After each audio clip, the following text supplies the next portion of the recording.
Hello guys, and welcome to another episode of my lecture.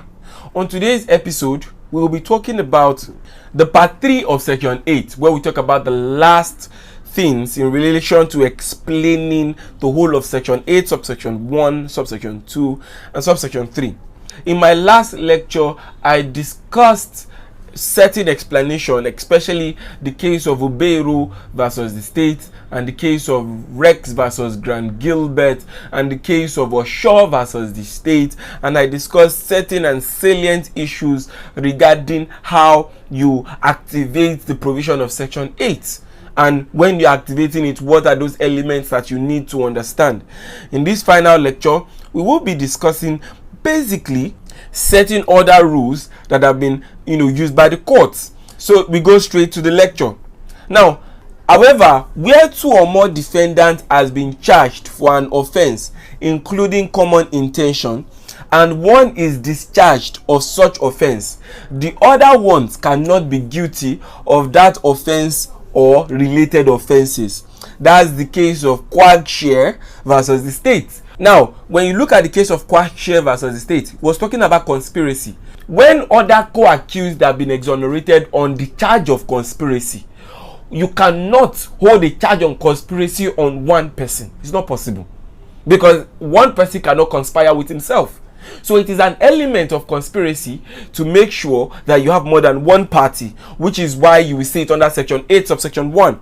So according to Quagshare versus the state, where two or more defendants have been charged for an offense including common intention, and one is discharged of such offense, the other ones cannot be guilty of that offense or related offenses. Now, also, conspiracy is acted between or among two or more persons. Hence, it is incongruous, that is out of place, to make a finding of conspiracy against one defendant only.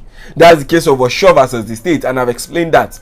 Similarly, where the court discharges and acquits a defendant of an offense involving common intention on the ground that it believes his story more than that of the prosecution, then he ought to also discharge and acquit any co-defendant involved in the trial.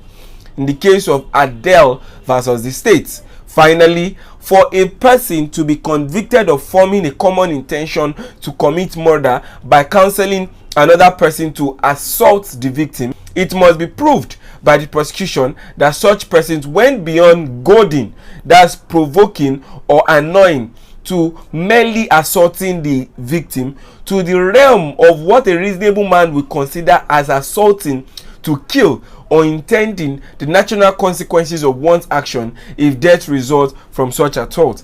That's the case of MOHAMMED versus the state. In the case of MOHAMMED versus the state, which is quite complex a little bit, we are talking about parties to an offense. And then if a person wants to bring a conspiracy charge of murder for somebody who influenced a person to assault another person, so his influence, let me give you an example. Now, our parents usually tell us that when somebody slaps you, make sure you slap your own back. You are not a coward to come into the house and tell me that somebody has slapped you, and so what should I now do? In fact, they will even beat you at home for somebody slapping you. I do not slap your own back. Although not all parents, but certain parents will tell you that. Now, imagine that you slapped somebody, or somebody was slapped and then the person died. Now the question is, can your parents be charged, or the parent of that person be charged as a party to the offense? If you can charge the person as a party to the offense, can there be conspiracy to murder? Do you understand? Can your parents go to jail for conspiracy to murder based on the authority of MOHAMMED versus the state, relying on section 8 of the Evidence Act? When the child or whoever it is comes to the stand to tell the court that my mom said that when somebody slaps me, I should make sure I slap my own back, and by that I slapped this person, the person died, and now that is murder, so to say, and then I'm just painting a scenario. Can the court then tell the murderer to go to prison for conspiracy? The answer will be found in what we just read. Now let us read it again. Finally, for a person to be convicted of forming a common intention to commit murder by counseling, that's the mother telling the child to assault the victim, that if anybody slaps you, slap your own back. Do you understand? It is not self-defense, it's assault. If anybody slaps you, slap your own back. Make sure that you retaliate, and he retaliated under section 7 of the criminal code. It must be proved by the prosecution that such counsel went beyond goading, that's provoking or annoying. This is where it is. It went beyond goading the person, that's provoking the person. So if at the point where the person was telling the person, do this, do that, it was just normal, oga, you dey mad, why person go give you blow? You know boys usually do that thing, like we're in the room in the hostel, and then somebody comes into the room and tells you that person slap you, you be bolo, so person slap you, just day, what they do you now, and stuff like that. And we don't want to go to the person's room. Why you go slap my guy? Which kind of thing be that? You say give and slap. Now in that case, can we say that if he eventually gives him slap and that person dies, that is then a conspiracy to murder? What Mohammed versus the state is telling us is that it must be proved by the prosecution that such counsel must go beyond goading to merely assault the victim to the realm of what a reasonable man would consider as assaulting to kill or intending the natural consequences of one action. So instead of me to tell him, oga, slap your own back now, why this kind of thing? And I now told him, oga, if I say this guy don't demand, come. And then I went to give him gun, or I went to give him knife. Oh yeah, do your own back, let's say don't the craze and stuff like that. And then, with the knife, he stabs him and he dies. That's what I did would not be just assaulting the victim. It would be that I intended to, kill the victim. Now, in that case, so to say, we have to say that party that was telling him to, continue, even gave him knife and gave him gun, so to say, would then be charged under section 8 under conspiracy. But you have to follow the principle of Mohammed versus the state very, very closely. And lastly, we then look at the last rule, which says that conspirators are bound only by that which they agreed to and not other acts they didn't know of.